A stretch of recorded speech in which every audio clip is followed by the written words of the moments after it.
Coming up on Mountain News at 5:30, universities throughout the United States continue to deal with protests against the war between Israel and Hamas.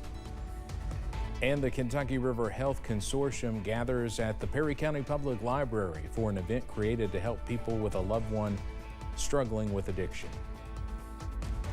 Plus, protect those plants as patchy frost is possible overnight. Your forecast coming up as Mountain News at 5:30 starts now.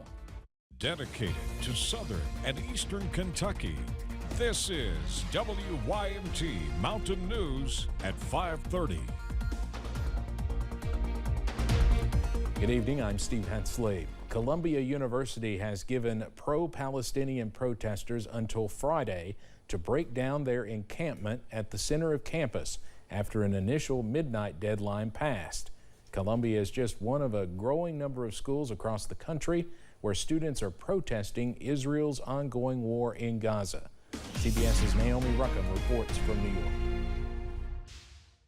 Dozens of tents remain pitched on Columbia University's South Lawn as talks between pro-Palestinian demonstrators and school administrators continue. We chose to reclaim our university for the people of Palestine. Amid negotiations, House Speaker Mike Johnson met with Jewish students at Columbia concerned for their safety and had a message for the university's president. I am here today joining my colleagues and calling on President Shafiq to resign if she cannot immediately bring order to this chaos. For over a week, demonstrators at Columbia have been calling on the school to cut ties with companies that do business with Israel, angry over the war in Gaza. Our core demands are financial divestment, so all of the endowment, all of the investments that are complicit in Israeli apartheid and colonization being revoked. In a sign of progress Wednesday, students agreed to scale down their encampment and ban discriminatory language, following a commitment from administrators not to call in police. Campuses across the country are seeing similar protests, from California to Massachusetts. Tensions escalated at UT Austin as Texas state troopers moved in on students staging a walkout to occupy the campus South Lawn. Back at Columbia, after moving classes hybrid, the school said the same will apply to this year's final exams. Naomi Ruckham, CBS News, New York. Israeli Prime Minister Benjamin Netanyahu spoke out about the student protests taking place here in the U.S., calling them horrific and anti-Semitic. We've gotten proof that an Israeli-American hostage in Gaza survived his October 7th injuries. Hirsch Goldberg Poland appeared in a recently released Hamas video. Goldberg Poland mentioned in the video he's been a hostage for almost 200 days. That suggests the video was filmed before Tuesday, the 200th day of the war. He is among the 129 hostages who are believed to remain in Gaza and one of 5 U.S. Israeli citizens being held captive. A $20,000 reward is being offered for information regarding the deadly shooting of a bottlenose dolphin.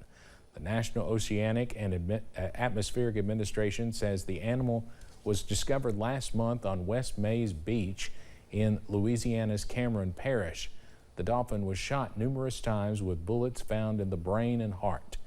Harassing, harming, feeding, and killing wild dolphins is illegal under the Marine Mammal Protection Act. The Federal Trade Commission issued a final rule that will ban companies from making employees sign non-compete clauses.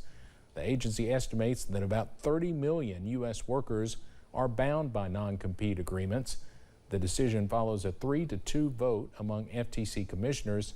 The U.S. Chamber of Commerce has already said it plans to sue the FTC about this. This ban would apply nationwide, overriding any state laws on non-compete agreements. An arson suspect has pleaded not guilty to setting a fire at the office of Senator Bernie Sanders in Vermont. Shant Saganian was charged with using fire to damage a building that includes the independent senator's office in Burlington earlier this month.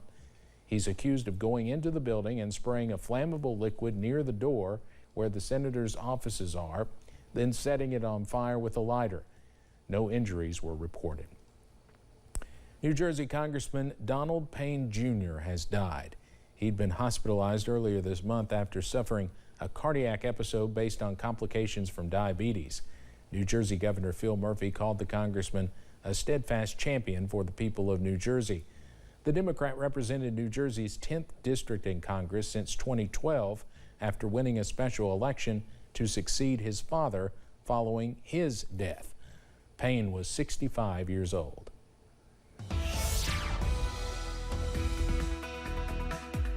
Well, the weather remains comfortable on this Wednesday evening. A live look across the region, and we are tracking some sunshine, also some near average weather. Those highs should be in the lower 70s, and most of us on this Wednesday in the upper 60s to lower 70s, up to 71 for Manchester, also in Harlan, 67 for Jackson, also Pikeville, and 72 over in Pulaski County for Somerset at this hour. So we stay comfortable as we go into this evening. Up on the radar, we are dry, but notice we are tracking a secondary cold fronts close to the Ohio River. No moisture with this system, but this will bring some cooler conditions for Wednesday nights. Also to wake up on Thursday, lows in the upper 30s to lower 40s to wake up and walk out the door. We stay dry overnight under a mainly clear sky, so possibly some patchy frost once again to wake up in the morning. But a warming trend is on the way for this weekend, also pushing into next week. We go from the 60s and 70s to the 80s by Sunday and Monday. Those details coming up in just a few minutes.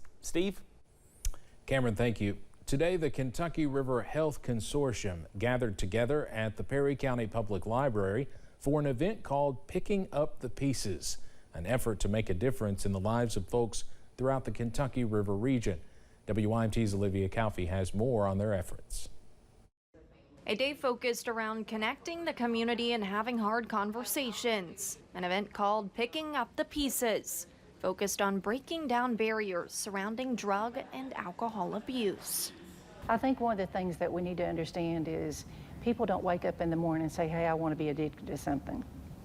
You know, we have lots of chronic disease in our region diabetes, for an example. If you have diabetes, you need insulin or you need medication to treat that. Giving loved ones advice on how to help, bringing several entities together through the Kentucky River Health Consortium. Not many of us have got someone in our family that has not been through the trials of addiction. So what can we learn from each other? How can we help each other? How can we support each other during those times? Discussing topics such as Casey's Law and hearing from family members fighting for solutions. And one man named Andrew shared his own story and what saved his life. Casey's Law saved my life. My family saved my life. Because most importantly, none of them ever gave up on me. It doesn't matter. I spent a decade being horrific as a person. Connecting the health sector with the community to find real solutions that people like Andrew know can make a difference.